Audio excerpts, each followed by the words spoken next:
Hi everybody, so I took a trip to my local coin shop today. I found a new one. I stopped by there a few weeks ago, but it was closed, so I thought he was out of business. So I decided to call the number today, and he answered. And apparently he makes house calls, and he is not in the office very often.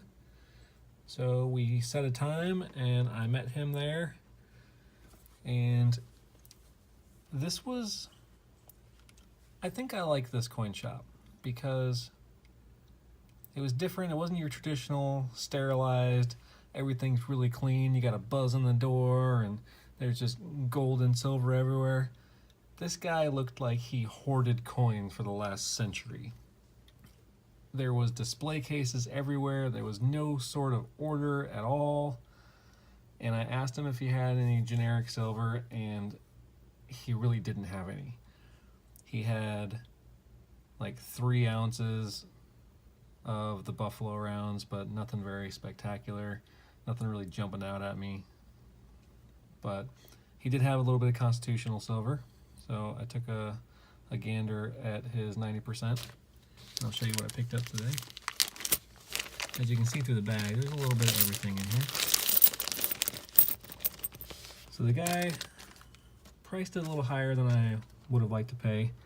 He charged 12 times face value, but he had almost a whole roll of these what appear to be uncirculated Roosevelt dimes. So I picked up all of those. There's a few better condition Mercury dimes that I added to the pile. He only had one Walking Liberty, and it's in decent shape. I figured I might as well snag that. But there was a few quarters that really sparked my interest. So we'll slide this over. And he had this bag. And in this bag had a ton of George Washington quarters and a handful of Standing Liberty quarters. But as you see, pretty sure that's rust. All the coins in this bag looked like it had rust on it. So I picked out a few of the better condition Standing Liberties out of that bag. And then he had another bag that had a few other Standing Liberties and some Barbers in it. So I got really excited when I saw one of the Barbers sticking through. So if you saw my other video, every time I find better condition Standing Liberties or Barbers, I pick them up. I'm not really concerned with silver loss at that point, just because I really like the older stuff.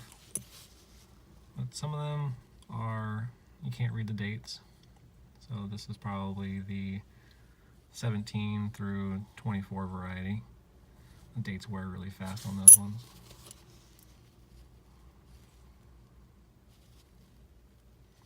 But the coins seem in decent shape, decent condition, except that one's pretty worn. 28D.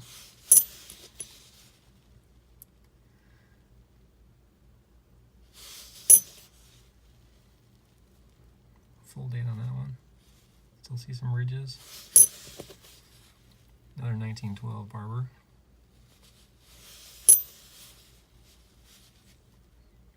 $27. Wish it had the S on it, but it doesn't.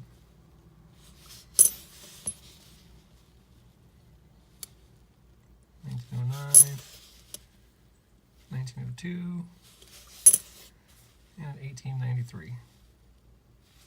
So, like I said, he charged 12 times face value, and there is a fair amount of silver loss. So I weighed this altogether. It weighed 202 grams, so factor in 10% from the copper in the coin itself, and then you figure even perfect condition coins, 202 grams, take off 10%. I'm looking at about $17 per ounce. But it's a new coin shop that I just discovered. They've been around for like 40 years, I think the guy said.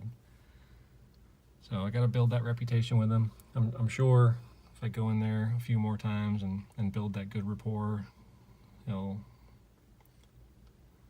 definitely come down on his price. He seemed very willing to work with me, but I didn't want to test the water. Didn't want to push him my very first time meeting him.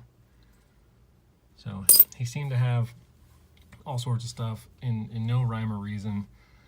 Just random nickel books and quarter books, all full, and just stacks of pennies everywhere. And he had a lot of different 40%. And I didn't really want to bug him too much on asking how much every little thing was. So I spent about an hour in there just chit-chatting with him. And he's about ready to retire, and there's somebody at my door. So hope you like and subscribe. I'll talk to you guys later. Have a good night.